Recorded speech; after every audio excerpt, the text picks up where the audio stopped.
sekarang kanane, nona manis putarlah ke kanan, ke kanan, ke kanan, ke kanan dan ke kanan, ke kanan, ke kanan, ke kanan manis. Ampar-ampar pisang, pisangku belum masak, masak sebiji di hurung bari-bari, masak sebiji di hurung bari-bari. Mangga-lepak, mangga-lepok, patah kayu bengkok, bengkok dimakan api, apinya can culupan, bengkok dimakan api, apinya can culupan. Kampungan jauh di mata, gunung sansai baku lilian, entakan najwa. Bismillahirrahmanirrahim. Assalamualaikum warahmatullahi wabarakatuh. Selamat pagi dan salam sejahtera untuk kita semua. Salam dan bahagia. Yang terhormat Kepala SMP Negeri 3 Selat yang dalam hal ini diwakili Wakil Kepala Sekolah Bidang Kurikulum, yang kami hormati Wakil Kepala Sekolah Bidang Kesiswaan, Bapak Ibu Wali Kelas, Bapak Ibu Guru Mata Pelajaran di SMP Negeri 3 Selat yang kami cintai, dan tak kalah saya banggakan rekan CGP saya Angkatan 7, Bapak Uspintoro Yulianton SPD. Puji dan syukur marilah kita panjatkan kehadirat Allah Subhanahu wa Ta'ala yang atas perkenannya pada hari ini kami bisa menghadirkan Bapak Ibu dalam kegiatan yang berjudul atau kegiatan diseminasi aksi nyata modul 1.4 dari CGP Rahma Fitri Awal dan CGP Uspintoro Yulianton. Mengawali acara kita, marilah kita buka dengan membaca lafal basmalah. Bismillahirrahmanirrahim. Bapak Ibu, demi lancarnya rangkaian kegiatan kita pada pagi hari ini, kami mengajak Bapak Ibu untuk berdoa menurut agama dan keyakinan masing-masing. Berdoa disilakan.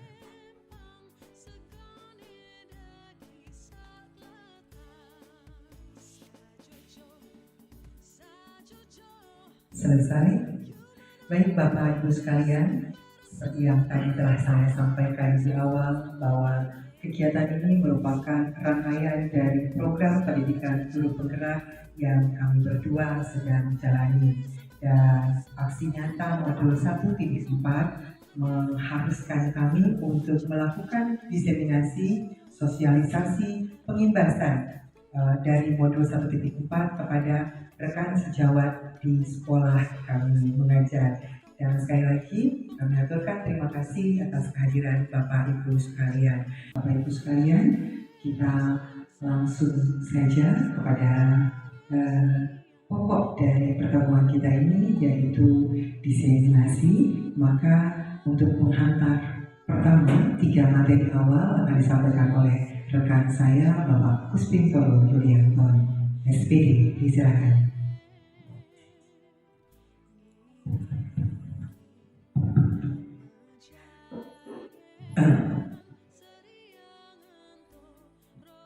Ya, mohon izin Bapak Ibu Guru, saya berdiri di sini.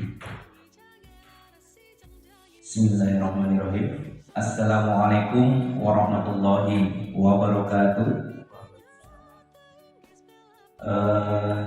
Terima kasih kehadiran Bapak Ibu Guru yang sudah kiranya menyempatkan waktunya untuk menghadiri kegiatan kami, saya dan Ibu Rahma Fitri Awal, dalam kegiatan diseminasi budaya positif. Di sini nanti kami akan berkolaborasi berbagi materi. Yang pertama, saya nanti akan menyampaikan tentang disiplin positif dan nilai-nilai kebaikan serta teori motivasi tingkah laku, dan yang terakhir nanti tentang keyakinan kelas. Bapak Ibu yang berbahagia, ya, Dan persilakan kepada Bapak Ibu yang baru datang, selamat berhadir. Silakan menempati tempat duduk yang telah disediakan.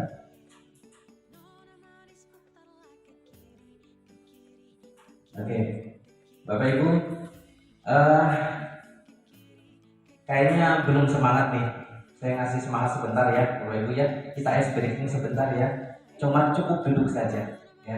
Kita kalau mau motivasi belajar anak itu kan supaya anak siap dan berkonsentrasi, kita berikan pembakar semangatnya ya. Kita pakai tepuk tangan saja ya Bapak Ibu ya. Oke ya. Selamat pagi, selamat siang, selamat sore, dan selamat malam. Selamat pagi tepuk 3 kali, selamat siang tepuk 2 kali, dan selamat sore tepuk 1 kali. Yang selamat malam tidak bertepuk. Seperti itu ya. Oke, kita coba ya Bapak Ibu sebentar ya, sambil duduk saja. Oke, fokus. Selamat pagi. 3 kali saja ya Bapak Ibu ya. Ya. Nah, contohnya Ibu Putri. Selamat pagi. Selamat siang. Selamat sore. Selamat malam. Ya. Nah, ya, gitu ya. Oke, sama-sama ya Bapak Ibu ya. Oke, kita mulai. Selamat pagi. Selamat siang. Selamat sore. Selamat malam. Oke, terima kasih Bapak Ibu. Iya. Nah, jadi gurunya juga harus bersemangat ya Bapak Ibu ya. Oke, lanjut langsung saja Bapak Ibu ya. Kita mulai materi kita. Ya. Bismillahirrahmanirrahim.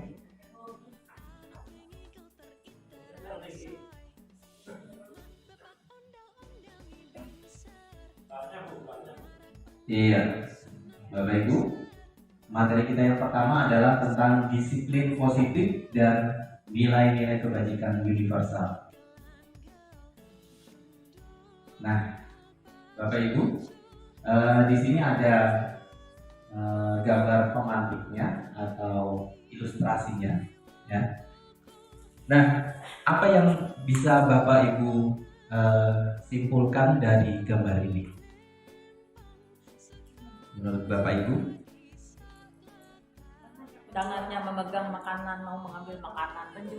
Penjualnya, tangannya, ya tangannya kotor ya. Tidak menggunakan alat ya.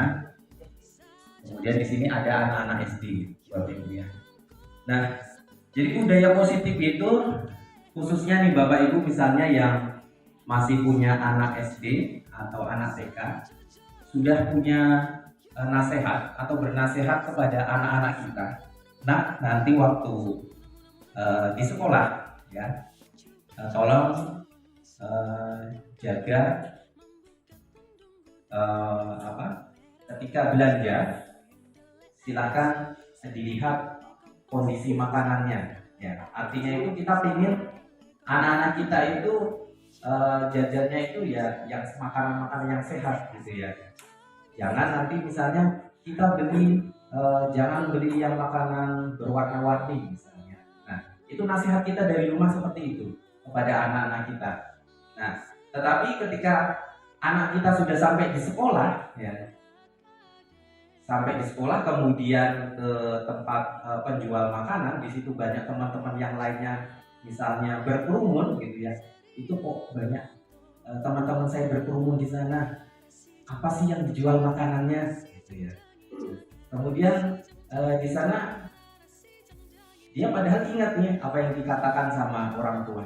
Padahal tadi saya nggak boleh beli makanan sembarangan gitu ya. Tapi karena mama sama abah ada tahu juga nih ya. Nah, ada tahu juga, akhirnya kemudian dilihat temannya juga pada beli, ikut beli lagi. Nah, ini mencerminkan apa? Kebiasaan atau budaya positif yang ada itu belum bisa tertanam dalam diri anak, gitu ya. Artinya kalau ada budaya positif pasti ada budaya negatif, gitu ya. Jadi kebiasaan anak-anak itu terpengaruh oleh lingkungan atau oleh teman-temannya, artinya dia belum punya yang namanya budaya positif dalam dirinya, gitu ya.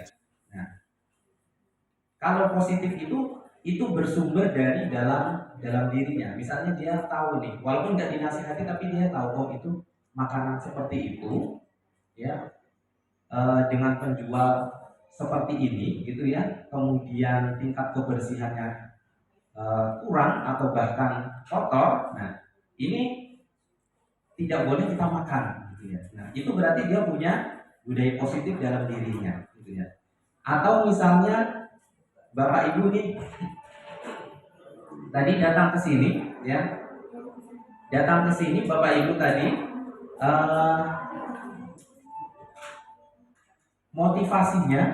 motivasinya itu karena pengen memenuhi undangan, karena mungkin nanti kalau aku nggak turun dicari kepala sekolah, gitu ya. Nanti kalau aku nggak turun mungkin dimarahi kepala sekolah. Nah, itu artinya belum punya budaya positif dalam diri kita, gitu ya. Tapi kalau misalnya kita diundang, gitu ya, diundang, gini Bu ya, kita diundang, kemudian kita merasa oh ini memang saya dihormati nih, misalnya saya dapat penghargaan dari teman kita, diundang, kemudian muncul dalam diri kita itu saya mau datang itu untuk menambah ilmu, misalnya. Nah, itu artinya dia punya budaya positif dalam dirinya sudah tertanam, gitu ya. Jadi dasarnya motivasinya itu motivasi internal, motivasi dalam diri. Itu yang memang sulit kita laksanakan, ya. Ya. Jadi budaya positif seperti itu, ya. Nah, bagaimana kita bisa menerapkan budaya positif itu ke orang lain apabila kita sendiri belum bisa untuk melaksanakannya. Oke, lanjut ya Bapak Ibu ya. Nah, ini bolak-balik ini, saya masih belajar pada poin. Nah, sekarang kita lihat makna disiplin itu seperti apa. Kalau di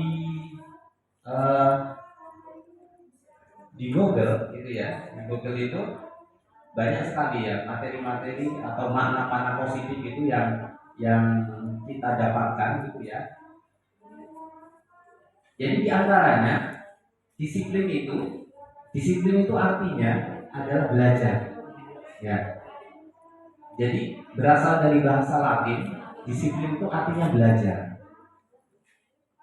Jadi pada saat ini kita sedang melaksanakan disiplin, sedang belajar, ya.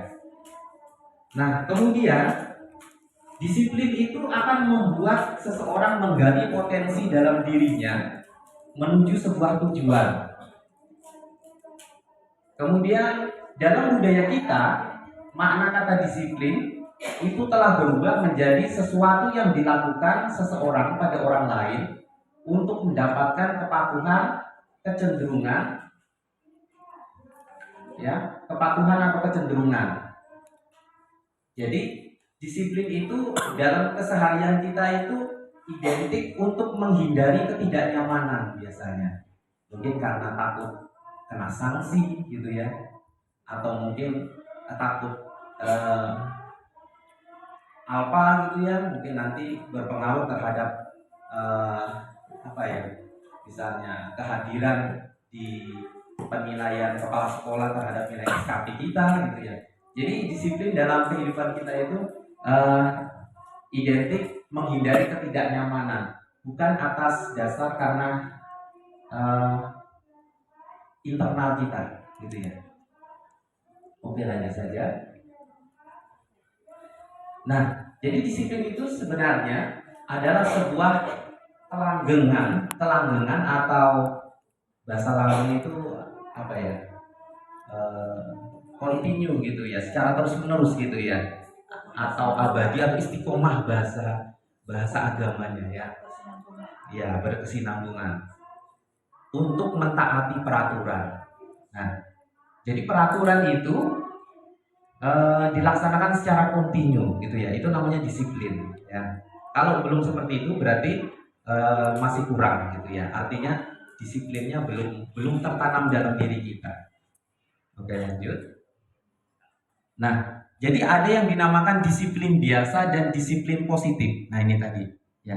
Kalau disiplin biasa itu kendalinya masih dari eksternal, seperti halnya tadi mungkin menghindari hukuman gitu ya, takut dimarahi kepala sekolah misalnya kalau bapak ibu eh, lambat mengajar misalnya.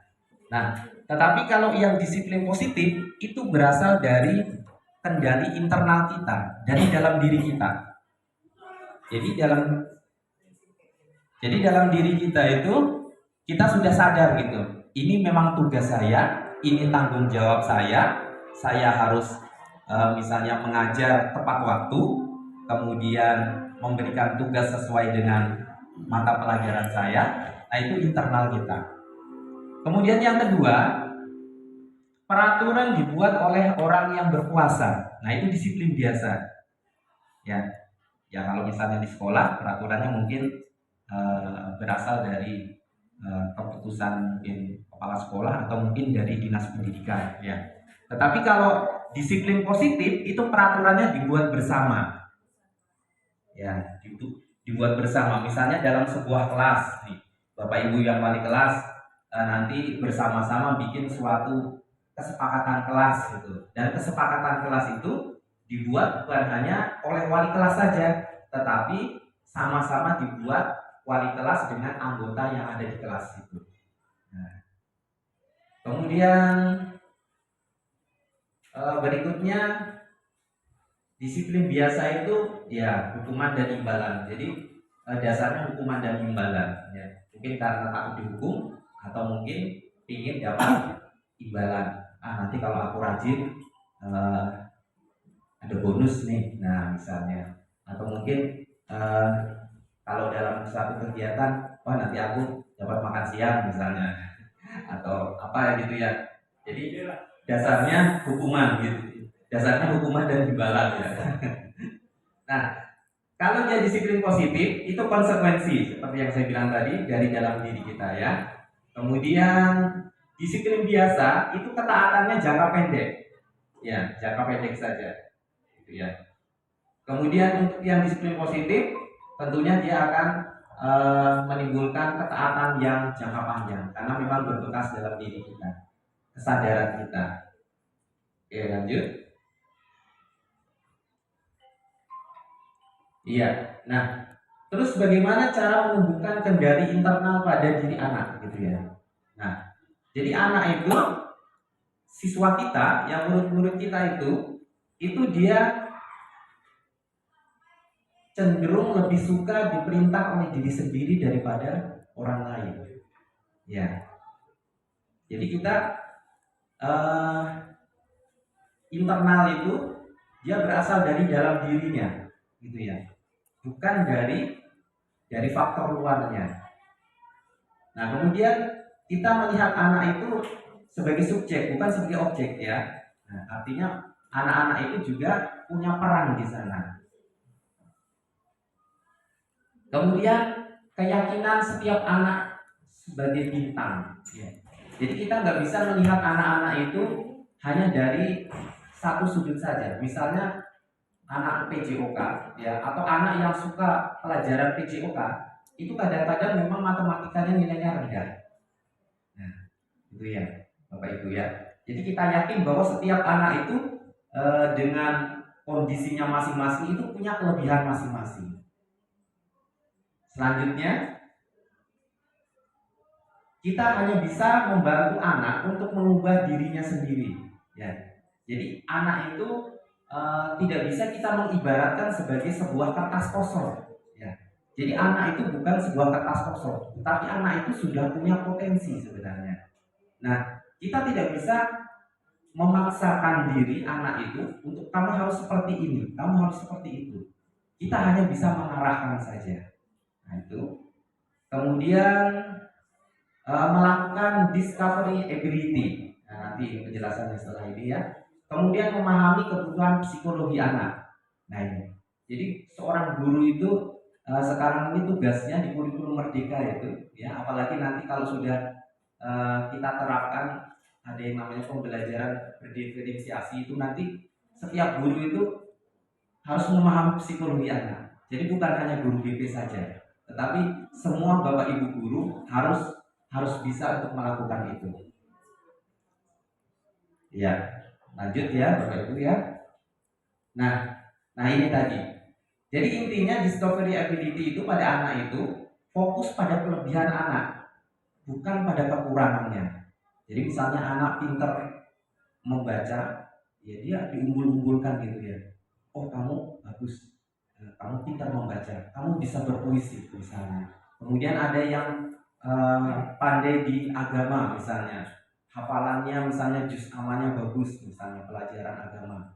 Nah itu kita munculkan ya, kita munculkan gitu ya. Jadi tidak boleh kita justru melihat dari kekurangannya, karena memang setiap anak itu punya kelebihan masing-masing. Jadi apa yang dia punyai, apa kelebihannya dia, itu kita motivasi, kita puji-puji gitu ya.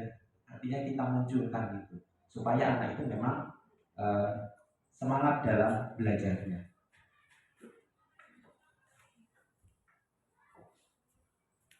Nah ini ya, di pendidikan guru penggerak pun kami mendapatkan yang ada yang namanya stimulus respon, kemudian ada teori kontrol. Yang teori kontrol nanti akan disampaikan oleh Ibu Rahma Fitri.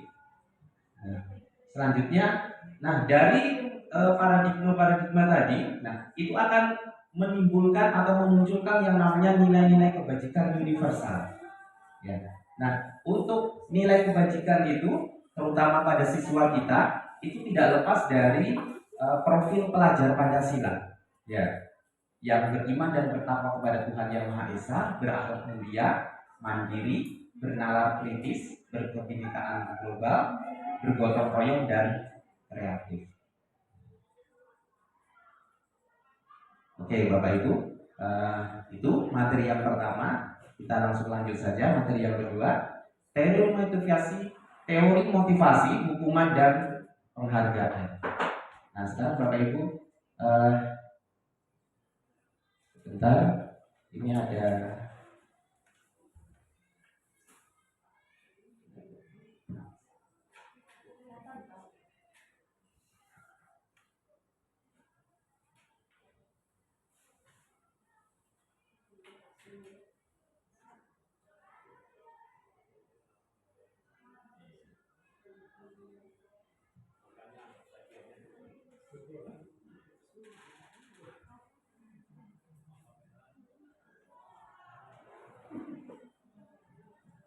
ya, Bapak Ibu, ini ada sebuah video singkat ya. Mungkin Bapak Ibu sudah pernah menyaksikannya. Ada sebuah video seorang anak yang sering terlambat sekolah.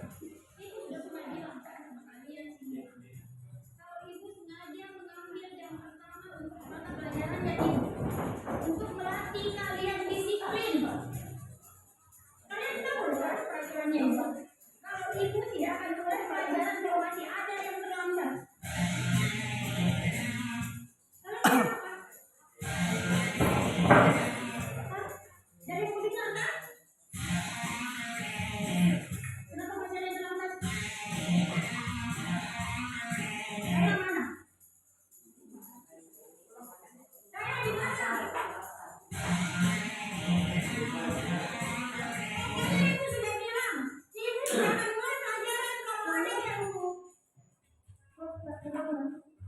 Kayla, sini kok. Apa lagi alasan Kayla? Hah? Ketiduran apa lagi? Macam Kayla. Besok kau Kayla, jaga gara-gara kau kita semua masih tidak belajar. Bukan ini, tutup deh. Sudah. Jangan lagi main-mainan. Kayla, tapi ingat ke besok, kalau kau masih terlambat begini, ibu tidak akan mulai pelajaran lagi.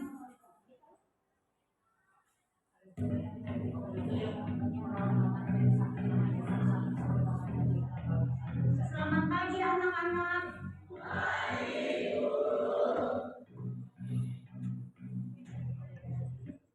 kan? Sepanjang pelajarannya Iqbal ini, kok dia tersimpan?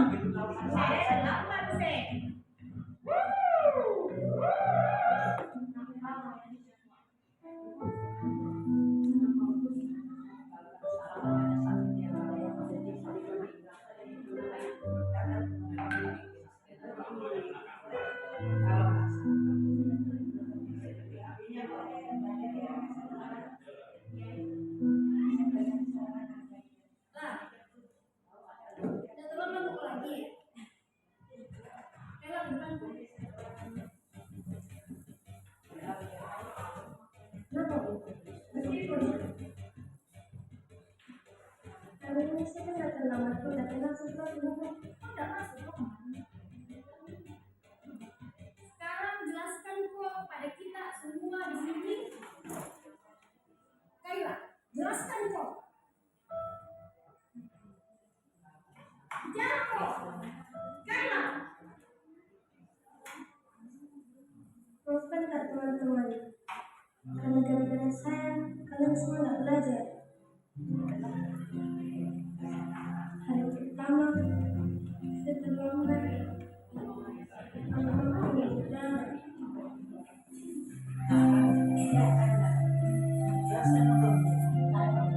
harus datang ke rumah sakit untuk di sekolah.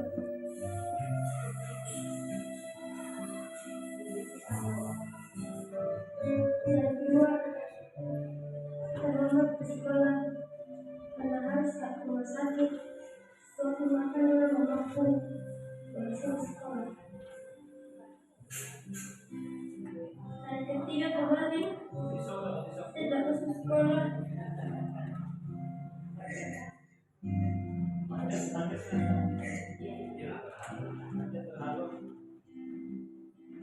Ceritaku harimu bunda, menjagaku dari kecil dulu. Kata bikin muat, Apa kata di sini anakku terjatuh?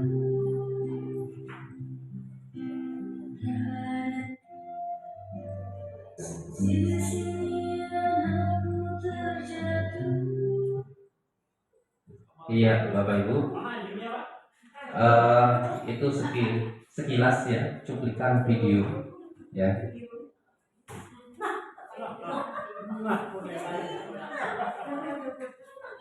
Iya. Dari video tadi, dari video yang telah kita saksikan tadi, di situ terlihat seorang anak yang terlambat gitu ya, karena ternyata orang tuanya sakit gitu ya, sampai dengan meninggal gitu ya. Nah, menurut Bapak Ibu, pelajaran apa yang bisa kita ambil dari video tersebut? Gimana Bapak Ibu? Gurunya sifatnya keras gitu ya, bukan hanya kepalanya yang keras gitu ya. Iya, jadi gurunya nggak mau tahu gitu ya. Nah ya, dia tidak mendengarkan dulu alasan anak itu kenapa bisa terlambat gitu ya. Nah, mudah-mudahan di tempat kita saya rasa tidak ada ya seperti itu ya. Oke, kita lanjut ya Bapak Ibu ya.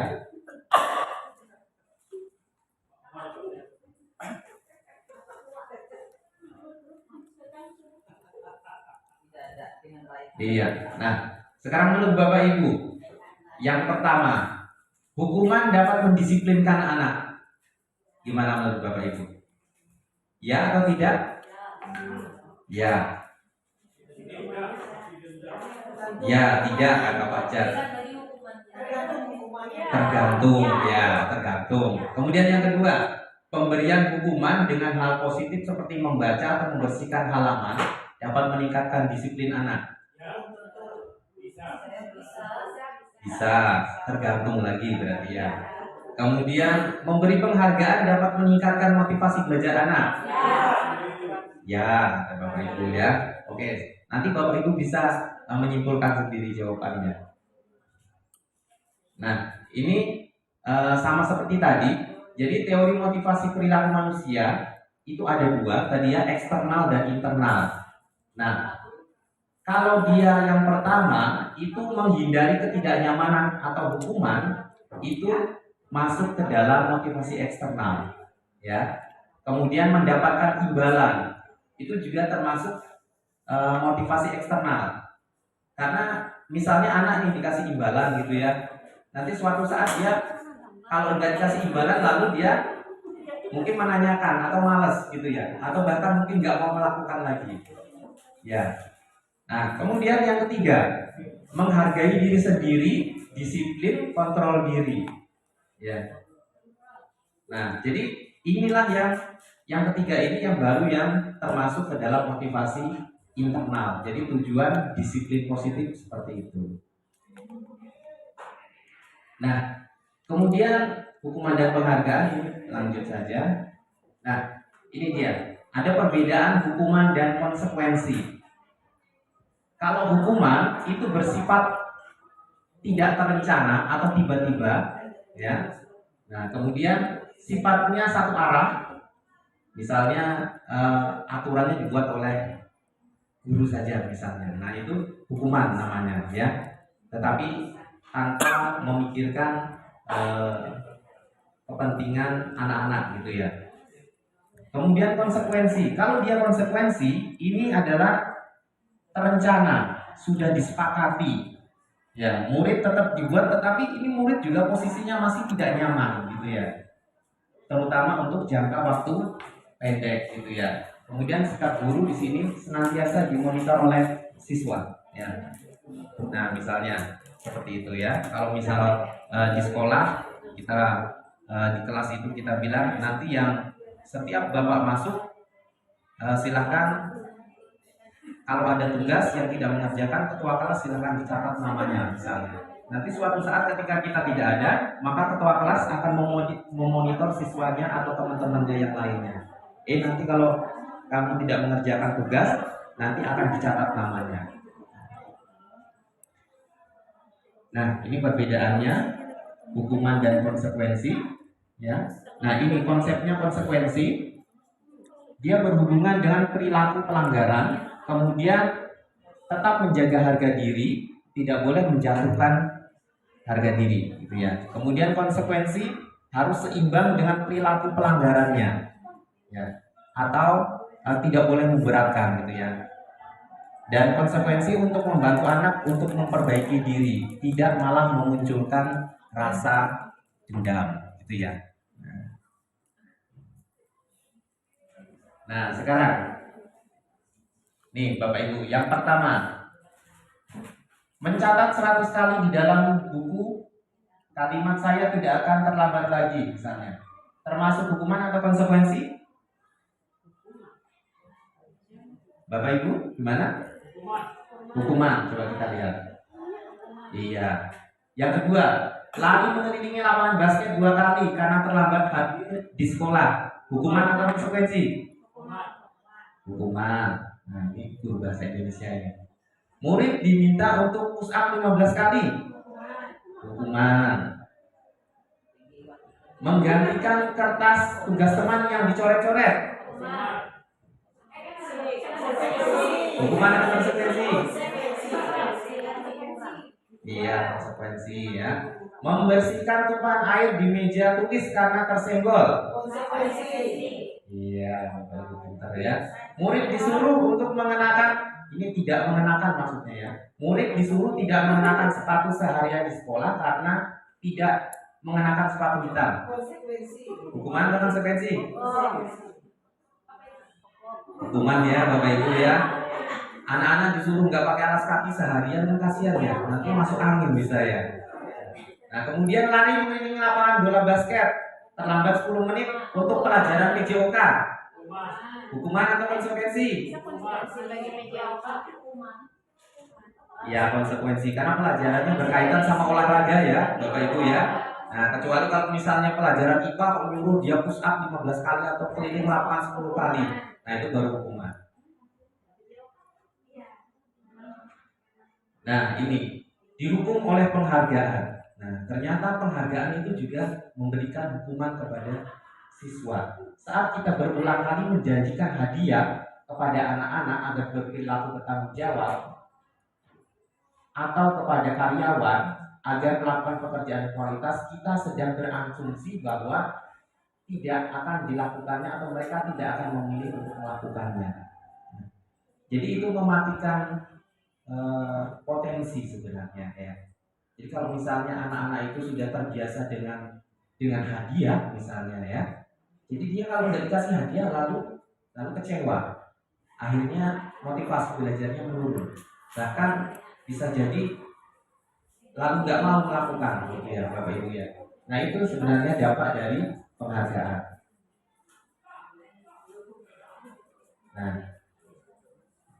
Nah jadi sebenarnya kita tidak harus memberikan penghargaan, tapi kita bisa memberikan sebuah apresiasi kepada anak. Kapan? Ketika anak berbuat baik, ya. Kemudian ketika kita menunjukkan kemampuannya, ketika anak tidak lagi melakukan pelanggaran. Nah, kemudian caranya bisa dengan memberi isyarat yang baik, kemudian menyebutkan perbuatannya, gitu ya. Kemudian beri alasan atau mendoakan anak. Nah, itu ya, Bapak Ibu ya. Nah, ini dia. Nah, apresiasinya seperti ini, ya, atau juga bisa berupa bentuk pujian, ya, kamu hebat misalnya. Oke, jadi Bapak Ibu semua, keyakinan kelas itu adalah suatu kesepakatan kelas atau suatu peraturan lah, anggaplah seperti itu, yang dibuat warga kelas, gitu ya, terutama wali kelas dengan anggota kelasnya, gitu ya, untuk menciptakan suasana atau lingkungan belajar di dalam kelas yang ideal, gitu ya. Kemudian sesuatu yang memang benar-benar dikehendaki oleh anak, gitu ya. Dan itu keyakinan kelas itu dia berlaku untuk seluruh warga kelas, terutama siswa dan juga Bapak Ibu guru yang mengajar di kelas tersebut. Nah, ini salah satu contohnya kesepakatan kelas yang telah dibuat oleh kelas 71. Kita saksikan saja videonya.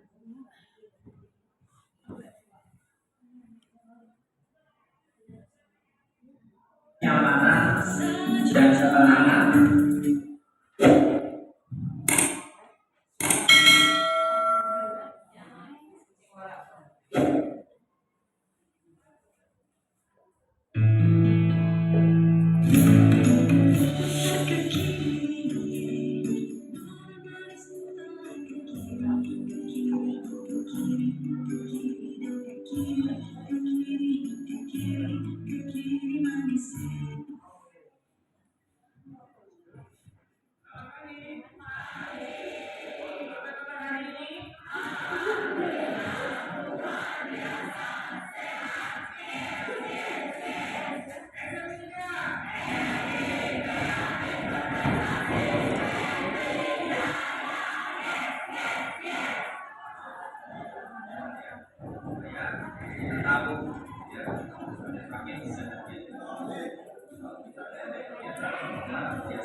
Namun sebelumnya, alhamdulillahnya kita semua warga sekolah khususnya kelas 71 ya, untuk menciptakan yang namanya suasana kegiatan pembelajaran atau kegiatan keseharian kita di sekolah dengan baik. Ya, tentunya kita punya suatu kepentingan. Kalian misalnya punya sebuah impian kelas yang apa gitu ya. Ada yang mau ngasih pendapat nih, kalian punya impian kelas yang seperti apa? Bisa benar siapa yang mau?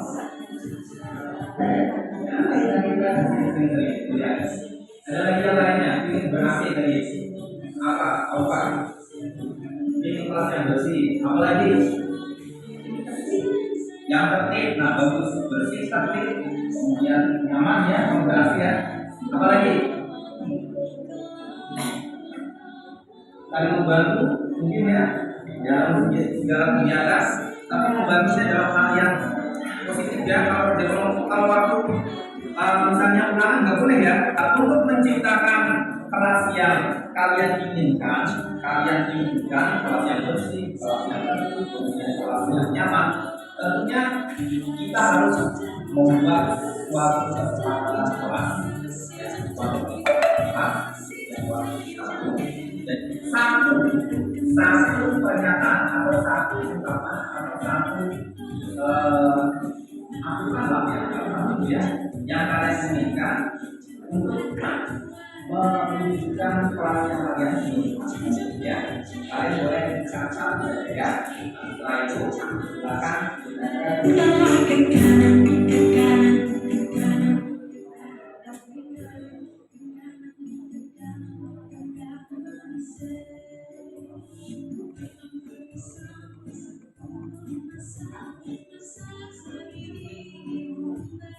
Oke Bapak Ibu, ini hasilnya langsung saja.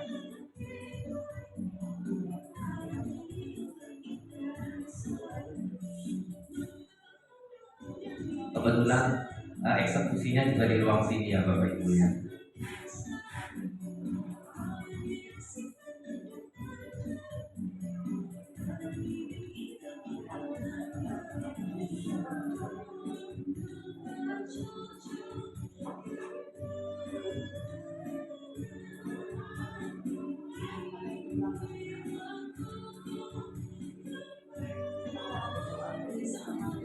Nah kemudian ini kami ketik bersama setelah itu ya, dan anak-anak memotongnya dan menempelnya pada kertas karbon.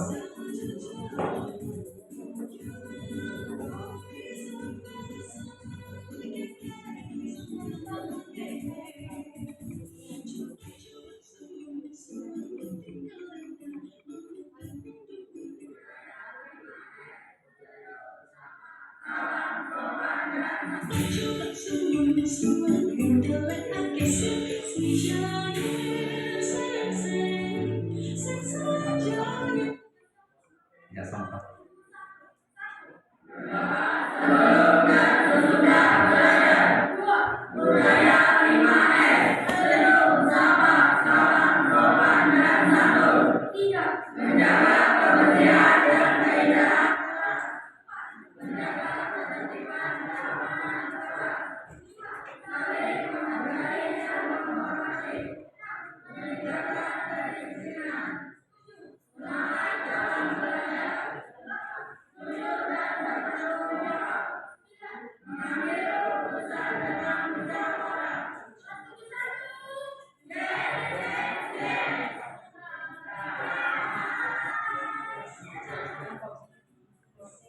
demikian kesepakatan kelas nomor 1 yang telah kami bahas bersama.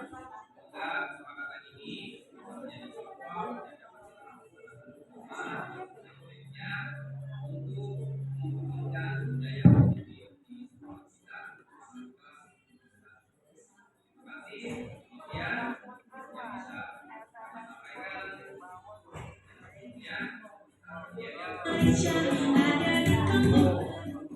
Iya, Bapak Ibu, nah itu tadi contoh pembuatan kesepakatan kelas yang telah kita sampaikan ke anak-anak dan telah kita buat bersama. Dan kemarin sudah ditempel tapi lepas lagi di kelas kayaknya, Bapak Ibu ya. Nah, punya Ibu Fitri mungkin ada juga sudah dibuat. Ya, terima kasih Bapak Ibu. Demikian materi yang bisa saya sampaikan. Selanjutnya akan dilanjutkan oleh rekan saya Ibu Rahma Fitri Awal MPD. Bismillahirrahmanirrahim. Assalamualaikum warahmatullahi wabarakatuh. Selamat pagi SMP 3 Energi kreatif berprestasi. Pentri Jaya. Yes. Oke. Baik, kayaknya nih belum saya ingin mengembalikan fokus Bapak Ibu sejenak. Ya, Bapak Ibu boleh duduknya yang agak tegak dan tapi rileks gitu ya. Kita akan mengembalikan semangat dan fokus supaya 45 menit ke depan menjadi 45 menit yang bermakna untuk kita semua. Bapak Ibu boleh ikuti aba-aba saya. Jadi kata kuncinya adalah Bapak Ibu akan mengikuti yang saya katakan. Baik, Bapak Ibu akan mengikuti yang saya katakan. Pegang kepala, pegang telinga, pegang dagu, pegang mata, pegang pundak. Iya, baik. Ternyata masih banyak yang kurang fokus. Terima kasih. Boleh aplaus buat Bapak Ibu semua. Iya, luar biasa sekali. Saya akan sedikit ngebut ya. Bismillahirrahmanirrahim.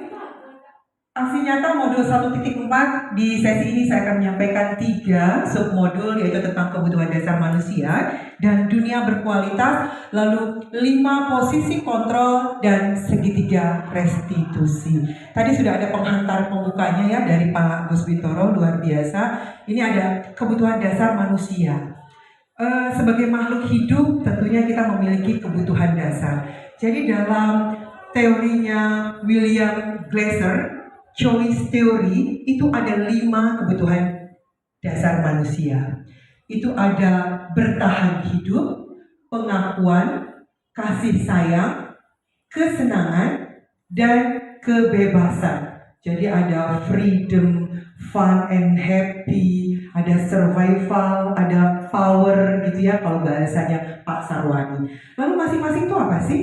Kebutuhan bertahan hidup atau survival itu adalah kebutuhan yang sifatnya fisiologis. Jadi dari 5 kebutuhan dasar manusia ini, 1 ini fisiologis, yang 4 ini psikologis.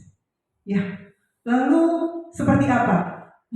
Untuk bertahan hidup biasanya terkait dengan kesehatan, rumah, makanan, lalu kebutuhan biologis ya Bapak Ibu. Untuk berikutnya kebutuhan akan kasih sayang, kebutuhan untuk merasa diterima oleh orang lain. Jadi kebutuhan untuk kasih sayang dan diterima ini meliputi koneksi hubungan sosial, memberi dan menerima kasih sayang, dan kebutuhan ini menjadi bagian dari suatu kelompok. Yang ketiga adalah penguasaan, kebutuhan powerful, pengakuan atas kemampuan kita. Kebutuhan ini berhubungan dengan kekuatan untuk mencapai sesuatu, menjadi kompeten, menjadi terampil, diakui atas prestasi dan keterampilan kita, lalu didengarkan dan memiliki harga diri. Ini adalah kemampuan atau kebutuhan terhadap pengakuan. Lalu ada kebutuhan akan kebebasan, kebutuhan terhadap kebebasan dalam pilihan untuk mandiri, otonomi, terus mampu mengendalikan arah hidup seseorang. Dan yang terakhir ini ada kebutuhan kesenangan, yaitu kebutuhan untuk merasa senang adalah mencari kesenangan dengan bermain dan tertawa atau melampiaskan dengan hobinya. Nah, itu adalah kebutuhan kesenangan. Nah, dari 5 kebutuhan dasar, kita semua meyakini bahwa setiap manusia itu memiliki kebutuhan itu. Bapak Ibu akui atau tidak, kita itu punya kebutuhan dasar yang 5 tadi. Nah, bagaimana setiap manusia mencapai kebutuhan itu? Semua orang berusaha memenuhi kebutuhannya dengan berbagai cara. Lalu, bila mereka tidak mendapatkan kebutuhan dengan cara yang positif, mereka bisa saja melanggar peraturan atau bahkan melakukan hal-hal yang keluar dari nilai-nilai kebajikan. Tadi di awal mungkin Pak Kusbi juga sempat menyampaikan ya, nilai-nilai kebajikan itu diantaranya adalah saling menghargai, saling menghormati, disiplin, toleransi. Nah, ketika orang ingin memenuhi kebutuhannya tidak bisa diperoleh dengan cara positif, maka dia bisa saja melakukannya dengan cara negatif. Bapak Ibu, lalu apa hubungannya sih kebutuhan dasar ini dengan kapasitas kita sebagai guru. Ternyata hal ini sangat penting. Kita harus memahami kebutuhan dasar apa yang kurang dari peserta didik kita atau dari murid kita. Nah, saya langsung masuk ke kasus saja. Ya, Bapak Ibu, di sini ada kasus 1.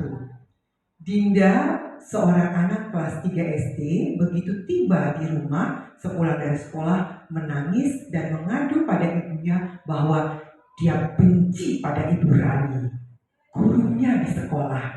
Ini sebetulnya sangat ironis sekali ya Bapak Ibu, kalau sampai ada murid pulang ke rumah ngadu sama ibunya, dia nggak suka salah satu gurunya.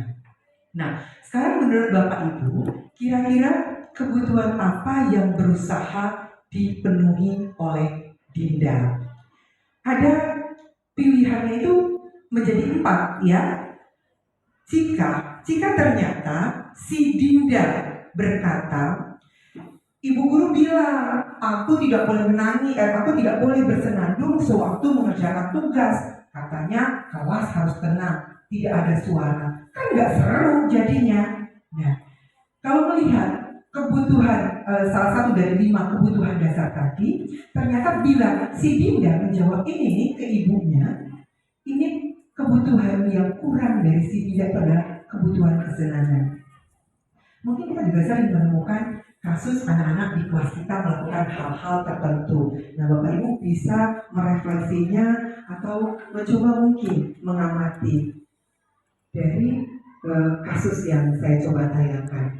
Lalu bila si Dinda menjawab, Ibu guru tidak menyapa aku hari ini, padahal aku pakai jepit rambut baru. Hanya karena itu dia bilang dia benci sama gurunya. Nah, kalau dari sini ternyata si Dinda tadi adalah anak yang dia memiliki kebutuhan dasar kasih sayang dan rasa diterima. Dan bila si Dinda menjawab, aku bosen, masa belajarnya cuma gitu-gitu aja, dengerin ibu guru aja. Kalau dari sini bisa kita lihat, ternyata si Dinda itu butuh akan kebebasan. Ada lagi opsi jawaban bila ternyata si ibunya Dinda mendengar jawaban Dinda, aku sebel gambarku tidak rapi, malah ibu guru menunjukkan ke teman-temanku di kelas. Nah, di sini kebutuhannya adalah tentang penguasaan. Nah, Bapak Ibu, tingkah-tingkah laku atau kejadian anak-anak yang memiliki karakter atau melanggar aturan, disiplin, barangkali bisa kita lihat dulu pokok permasalahannya. Kebutuhan dasar apa yang kurang dari si anak tadi. Nah, kebutuhan dasar itu Bapak Ibu tidak hanya dimiliki atau tidak hanya diperuntukkan bagi murid-murid kita. Kita nih sebagai guru juga punya kebutuhan dasar. Saya mau kasih contoh kasusnya ini bila di guru, terjadi pada guru. Ini dia. Pak Jatmiko adalah kepala sekolah yang baru ditugaskan di SMP 3 Negeri Selat. Sejak kedatangan di sekolah ini, Pak Jatmiko mencoba untuk menyesuaikan diri dengan lingkungan sekolah. Sebagian guru dapat menerima kehadiran Pak Jat, namun ada beberapa guru yang bersifat atau bereaksi negatif pada kebijakan dan frontal mengemukakannya di rapat. Salah satunya ini Pak Malik. Saya nggak mau kasih nama guru di sini ya. Pak Malik. Dalam rapat guru mingguan, Pak Malik sering mempertanyakan kebijakan yang diambil oleh Pak Jatmiko tanpa argumen yang kuat. Padahal aslinya Pak Malik itu nggak gitu orangnya. Dia sangat kooperatif, sangat bersahabat ya, dan bisa menerima hal-hal baru. Tapi kenapa ketika Pak Jatmiko datang, dia bersikap frontal seperti itu? Mari kita lihat. Ketika dicoba, kita telusuri dengan opsi beberapa jawaban yang diberikan oleh Pak Malik. Bila Pak Malik menjawab, iseng aja sih aku sebenarnya, aku seneng lihat Capsek baru itu kebingungan kalau aku tanya-tanya di rapat. Kebutuhan apa ternyata yang dimiliki oleh Pak Malik, yang diinginkan oleh Pak Malik? Ternyata dia butuh kesenangan. Ngusilin Pak Jatmiko hanya untuk memenuhi kebutuhannya atas kesenangan. Lalu ketika Pak Malik memberikan jawaban, ya biar dia kenal lah sama aku. Aku kan juga ini nantinya dekat sama Pak Jatmiko, kerja bareng dia. Kayaknya Pak Jatmiko ini orangnya baik loh. Nah, dari sini kebutuhan dasar Pak Malik tadi adalah cinta dan kasih sayang. Ya, dia berperhatian, kasih sayang Pak Jatmiko. Bila opsi jawabannya, saya sebenarnya nggak paham beliau bicara apa dari tadi itu Pak Jatmiko. Makanya saya tanya-tanya aja. Daripada saya kelihatan tidak paham, masa aku yang udah guru senior di sini, tapi kelihatan nggak paham, malu dong. Nah, kebutuhan dasar di sini terlihat bahwa sebetulnya Pak Malik ingin terlihat berkuasa. Ya, Bapak Ibu, ini kesempatan kita untuk merefleksi diri kita ternyata. Lalu di opsi keempat, ketika Pak Malik menjawab, gaya ngomongnya Pak Jatmiko itu loh, monoton sekali ya. Saya jadinya bosen. Nah, kalau dari sini apa Bapak Ibu? Terlihat kebebasan. Karena Pak Malik nggak suka sesuatu yang monoton. Dia maunya ya ada perubahan, ada sesuatu yang bisa dilakukan seenaknya. Dan dari sini ternyata kebutuhan dasar Pak Malik adalah akan kebebasan. Nah, Bapak Ibu, dari 5 kebutuhan dasar tadi, ternyata ada sesuatu yang ingin kita wujudkan dalam angan kita. Ini dia namanya dunia berkualitas. Ya, dunia berkualitas ini adalah tempat khusus dalam pikiran kita. Nanti saya akan mengajak Bapak Ibu untuk mencari dunia berkualitas Bapak Ibu masing-masing. Tempat di mana kita menyimpan gambaran representasi dari semua yang kita inginkan.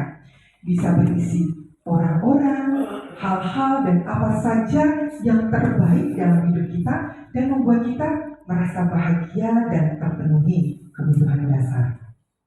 Nah, Dr. William Glasser menyebutnya itu seperti semacam album foto sehingga isinya tidak akan terlalu banyak, hanya akan terdiri dari beberapa hal saja yang sangat signifikan, unik, identik, dan itu benar-benar terbaik menurut kita di dalam kehidupan kita dan membuat hidup kita jauh menjadi lebih bermakna. Sayangnya nih Bapak Ibu yang harus kita pahami, kebutuhan dasar itu sifatnya umum dan universal, ya. Sedangkan dunia berkualitas lebih unik dan lebih personal. Dunia berkualitas yang dimiliki oleh Ibu Raini itu akan beda dengan dunia berkualitas yang difikirkan atau diinginkan oleh Ibu Sindang. Nah ini adalah sebuah lingkaran. Saya ingin mengajak Bapak Ibu memasukkan hal-hal ideal, hal-hal baik. Kita anggap lingkaran ini sebagai dunia berkualitas yang Bapak Ibu miliki saat ini. Oke, kita bisa memulainya dengan beberapa pertanyaan. Boleh dijawab di dalam hati Bapak Ibu, lalu setiap jawabannya itu Bapak Ibu masukkan di sini. Mari kita coba bersama ya. Bapak, sampai hari ini Apa pencapaiannya Anda apa pencapaian yang Anda sangat banggakan sampai hari ini? Ya, yang menurut saya, bagi saya, karena saya yang masih sudah sampai 4B bangga. Menjadi guru ya lebih bangga lagi, tetap mencintai pekerjaan saya di dalam kelas bersama anak-anak, tetap bangga.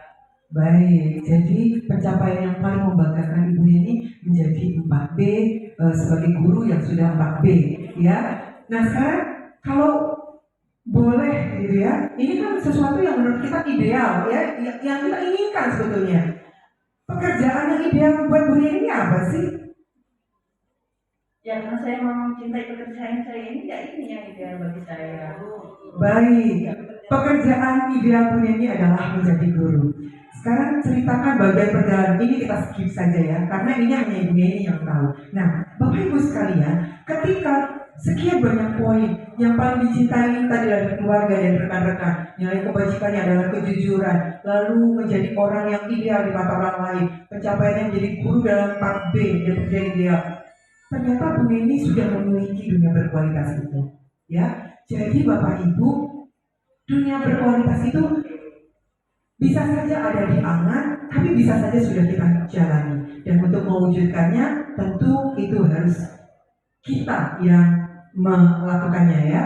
Baik.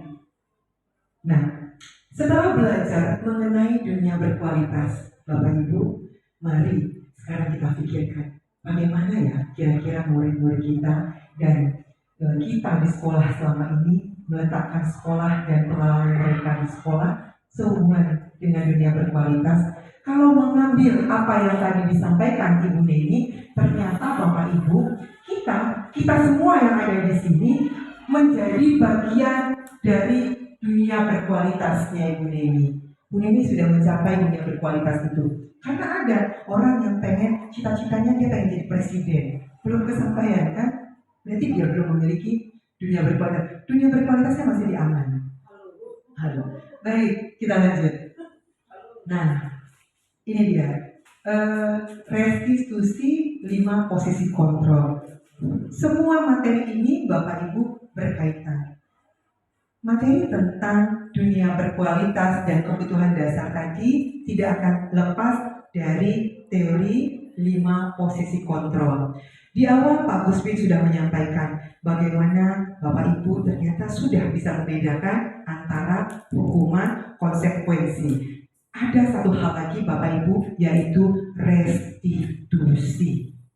Ya, apa itu sebenarnya restitusi? Jadi restitusi itu bukanlah hukuman, bukanlah konsekuensi. Seperti apa?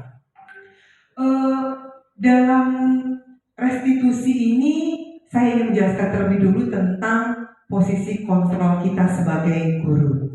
Dian Grossen dalam bukunya Restitution Restructuring School Discipline mengungkapkan bahwa guru perlu meninjau kembali penerapan disiplin dalam ruang kelas kita. Ya, dalam ruang kelas kita. Nah, yang pertama, apakah telah efektif? Apakah berpusat, apakah memerdekakan, apakah memandirikan murid. Nah Bapak Ibu, kita seringkali ada siswa yang terlambat, lalu kita berikan hukuman dengan alasan efek jera. Terjadikah kejeraannya itu, Pak Jarmiko? Anak yang terlambat lalu dikasih hukuman, selama ini adakah masih mereka mengulangnya? Baik, jadi itu ternyata motivasinya eksternal karena ada ketakutan. Ya, tadi Pak Gusmin sudah menjelaskan tentang teori hukuman. Nah, Bapak Ibu, ini teori kontrol, ya, posisi kita sebagai guru ketika menegakkan kedisiplinan yang ada di sekolah kita. Ini dia. Sebagai penghukum, seorang penghukum bisa menggunakan hukuman fisik maupun verbal. Ketika Bapak Ibu selalu melakukan kata-kata, ya, atau memberikan hukuman fisik, disuruh lari, disuruh membersihkan WC, ternyata Bapak Ibu ini posisi kita sebagai penghukum. Lalu ada lagi, ketika Bapak Ibu akan dengan suara lembut, gitu ya, membuat rasa bersalah, menggunakan keheningan membuat orang lain merasa tidak nyaman, maka ini adalah pembuat merasa bersalah. Ya. Lalu ketika guru tidak menyakiti murid, tapi berupaya mengontrol murid melalui persuasi. Ayolah nak. Nah, posisi ini sebagai teman. Bapak Ibu berada dalam kontrol sebagai teman. Ada yang sebagai pemantau. Nah, di sini pada saat kita mengawasi, bertanggung jawab atas perilaku orang yang kita awasi, posisi pemantau berdasarkan pada peraturan dan konsekuensi. Nah, berarti Bapak Ibu di posisi pemantau. Yang terakhir ini adalah puncak posisi sebetulnya. Posisi manajer, di mana 5 posisi kontrol. Bapak Ibu boleh merefleksi, selama ini kita ada di posisi yang mana? Nah, ini dia Bapak Ibu.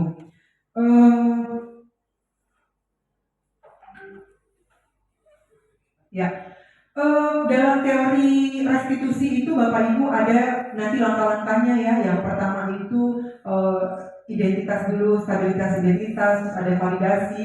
Nah, Ketika Bapak Ibu mengambil kontrol dari luar sebagai penghukum dan membuat orang merasa bersalah, biasanya bahasa yang digunakan guru penghukum itu bentak-bentak. Terlambat lagi, kamu lagi. Nah, itu biasanya seperti. Lalu kalau guru yang membuat orang merasa bersalah, dia berceramah dan mengatakan seharusnya kan nggak usah terlambat. Aduh, ibu kecewa banget sih. Kamu lagi. Nih, kalau di posisi teman, biasanya membuatkan alasan untuk muridnya.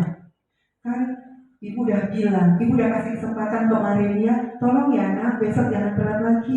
Ibu sebagai kesiswaan nanti ditegur sama kepala sekolah. Nah, itu dia.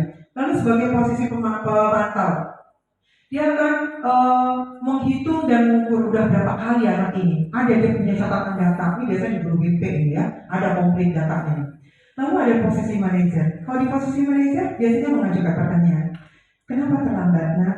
Ya kan? Baik, ini nanti ada tahapannya, ini tidak akan saya bahas di sini. Lalu hasilnya, kalau ketemu guru yang penghukumnya, anak-anak biasanya memberontak. Dia malah kadang-kadang cenderung mencari alasan, akhirnya berbohong. Kalau pembuat orang merasa bersalah, dia menyembunyikan atau menyangkal. Lalu kalau di posisi teman, si murid tadi akan memiliki ketergantungan. Aduh, nanti aja kalau ditolong lagi sama ibu, katanya gitu ya. Kalau di posisi pemantau, dia menyesuaikan diri, terus mengawasi. Lalu menguatkan pribadi, ini yang di posisi manajer hasilnya. Anak yang ditangani oleh guru dengan posisi manajer, ya, ini akan memberikan atau menguatkan pribadi si anak yang tadi melakukan kesalahan.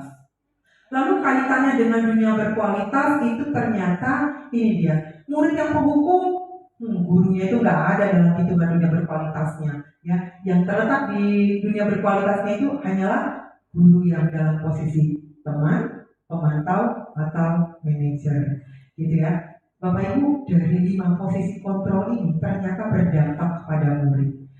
Di penghukum biasanya murid tetap kok akan mengulangi kesalahannya. Ya, itu bisa kita evaluasi. Kalau di pembuat orang merasa bersalah, biasanya itu menjatuhkan harga diri murid. Ya, murid merasa dipermalukan, terus malu untuk kembali ke kelompoknya. Nah, ini ada pembuat orang merasa bersalah. Nih, murid akan menjadi rendah diri. Kalau ketemu dengan guru yang menjadikannya teman, murid ini lemah, nggak mandiri. Kalau pada pemantau, dia menitik beratkan pada sanksi atau hadiah bagi dirinya. Wah, saya pasti dapat bintang nih. Wah, saya dapat skor nih. Nah, gitu kan ya. Sedangkan di posisi manajer, dampaknya pada murid kita adalah murid akan mengevaluasi diri. Bagaimana ya cara saya memperbaiki diri supaya saya tidak terlambat lagi? Ya, misalnya tadi saya. Iya, baik. Iya, betul. Jadi nanti Bapak Ibu sendiri yang akan mengambil keputusan, kesimpulan dan keputusan. Di posisi mana seharusnya saya? Iya, baik. Idealnya di posisi manajer. Iya, baik.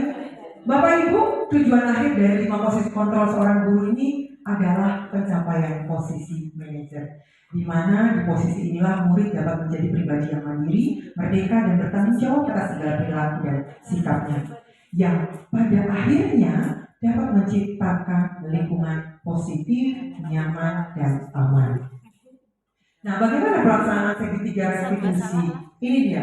Segitiga restitusi itu yang pertama itu menstabilkan validitas, yang kedua menstabilkan identitas, lalu melakukan validasi tindakan yang salah, dan yang ketiga menanyakan keyakinan.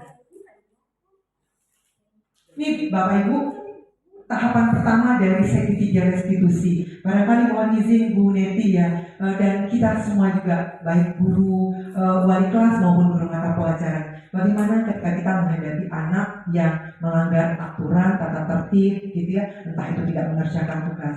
Dalam segitiga restitusi, hal pertama yang bisa kita lakukan adalah stabilkan identitas dulu. Bagaimana caranya? Membuat anak yang merasa gagal karena berbuat salah menjadi positif dulu terhadap dirinya. Jadi misalnya anak tidak memakai jilbab. Ini basic kebutuhan yang ingin dipenuhinya ketika melakukan kesalahan itu. Pada dasarnya setiap konsep manusia itu tujuannya adalah memenuhi kebutuhan dasar tadi. Nah, kita cek dulu terkait anak yang tadi salah atau tidak memakai jilbab yang sesuai dengan aturan. Bagaimana memvalidasinya? Kita cek dulu. Kenapa kok ya pakai jilbabnya warna hitam? Kita bisa Bapak Ibu mendengarkan jawabannya tadi, ya kan? Kalau dia nggak apa-apa aja kok Bu, biar keren aja, kan beda. Berarti dia kalau dilihat dari situ kebutuhan dasar anak itu apa sih sebenarnya? Kesenangan atau kebebasan. Ya mungkin lebih ke kebebasan, kesenangan itu bisa ya. Lalu kita bisa. Padahal kamu kan bisa aja ya. Oh pakai jilbab nggak harus hitam, kenapa nggak merah sekalian? Kan gitu ya. Itu kita nggak menjudge, tapi meyakinkan anak gitu loh.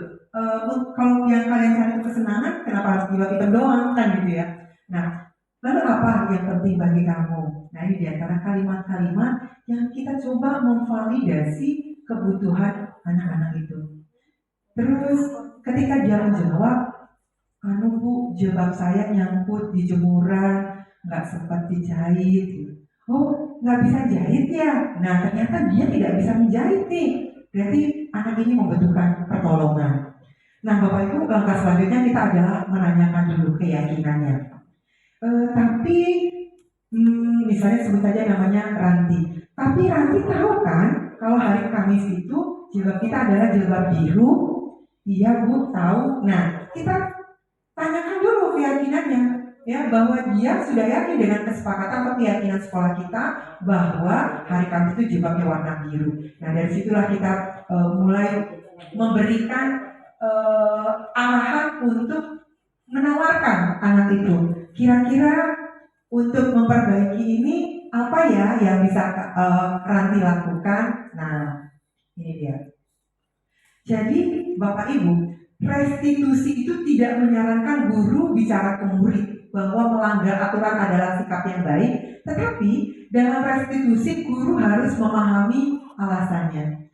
Jadi setiap orang bisa saja melakukan hal yang terbaik di waktu tertentu. Ini yang harus kita yakinkan. Nah, kalau kita menolak anak yang sedang berbuat salah, ya, misalnya kasusnya anak yang tidak memakai jilbab sesuai aturan tadi, dia akan tetap menjadi bagian alasan. Udah, kamu kan nggak pakai jilbab, keluar aja dari kelas Ibu Fitri.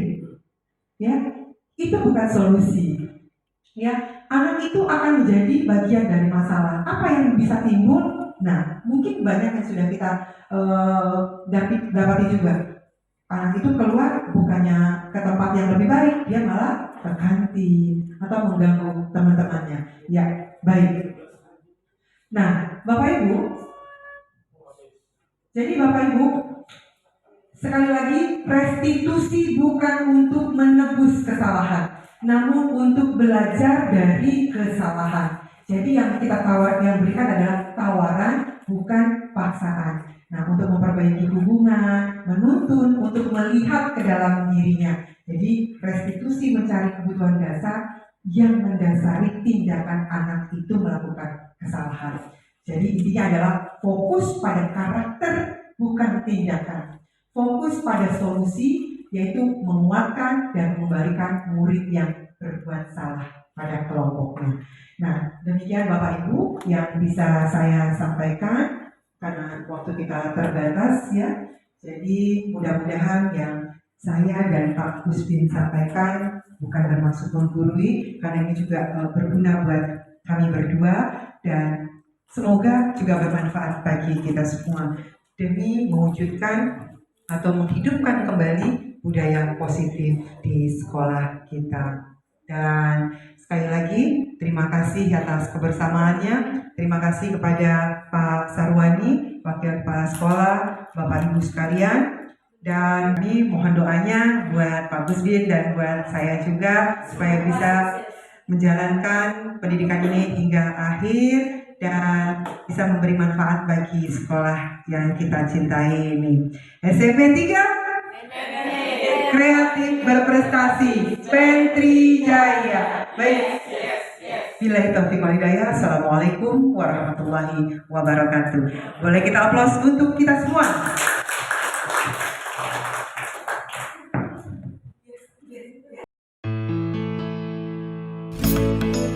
Putar ke kiri, nona manis putarlah ke kiri, ke kiri, ke kiri, ke kiri dan ke kiri, ke kiri, ke kiri, ke kiri manis.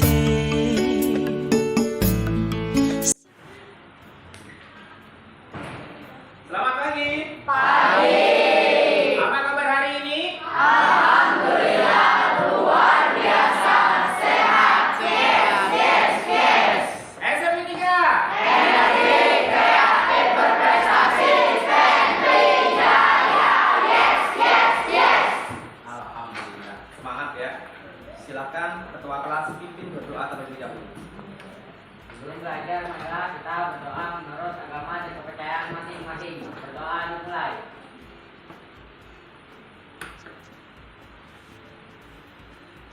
Berdoa selesai. Baik, terima kasih. Bapak telah memimpin doa. Hari ini untuk cek kehadiran Bapak, ada yang tidak hadir? Ada. Siapa tidak hadir? Gita. Kenapa Gita? Tidak ada keterangan. Oke ya, lain kali kalau kalian atau pergian, izin atau sakit harus memberikan keterangan ya, supaya kita tahu gitu ya. Kalau misalnya sakit, mudahan dia cepat sembuh.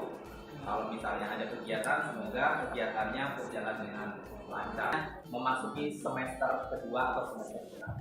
Namun sebelumnya, alangkah lebih baiknya kita atau semua warga sekolah, khususnya yang kelas 71 ya, untuk menciptakan yang namanya suasana kegiatan pembelajaran atau kegiatan keseharian kita di sekolah dengan baik ya. Tentunya kita punya suatu keinginan ya, kalian misalnya punya sebuah impian kelas ya, impian kelas yang seperti apa gitu ya. Tentunya impian kelas yang memberikan kenyamanan dan ketenangan di saat proses belajar mengajar. Ada yang mau ngasih pendapat nih, kalian punya impian kelas yang seperti apa? Acung tangan, siapa yang mau? Rifki, kira-kira keinginan kelasnya seperti apa Rifki? Dalam pembelajaran misalnya. Ingin gimana?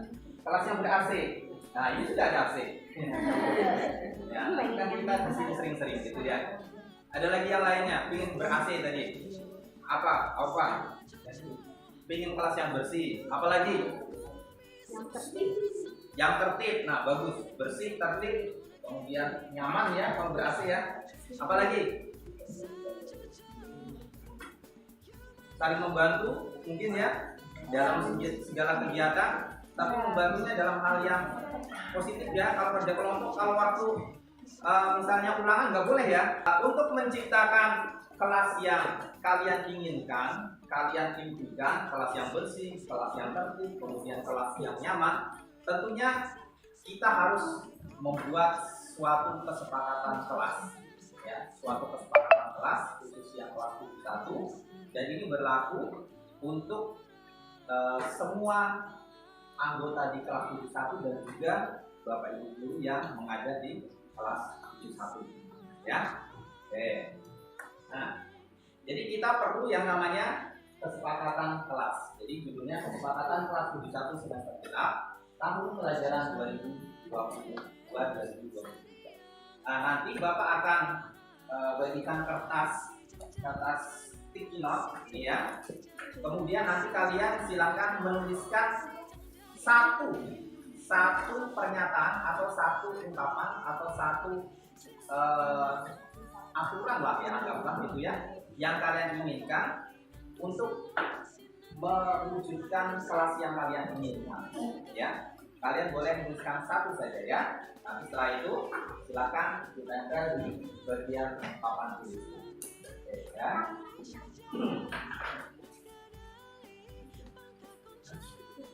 Nah, ini lagi.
sirpong dale kopong sirpong dale kopong jangi jangir seng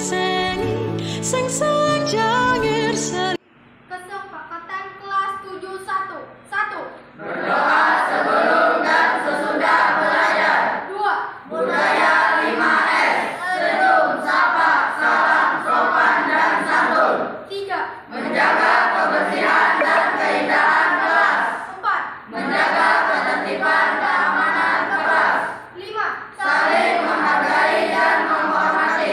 6. Meningkatkan kedisiplinan. 7. Semangat dalam belajar. 8. Jujur dan bertanggung jawab. 9. Mengambil keputusan dengan musyawarah. Kelas 71. Yes, yes, yes.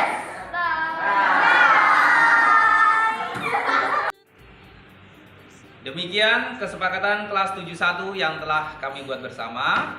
Semoga kesepakatan ini bisa menjadi contoh dan dapat kita laksanakan bersama dengan sebaik-baiknya untuk mewujudkan budaya positif di sekolah kita, terutama di kelas 71. Terima kasih. Demikian yang bisa kami sampaikan. Dan sebelumnya kita akan lihat terlebih dahulu SMP 3 Selat. Energi, kreatif, berprestasi, spend, jaya, yes, yes, yes. Terima kasih. Bye. Marica, hey hey, Caca Marica ada di kampung baru. Caca Marica, hey hey.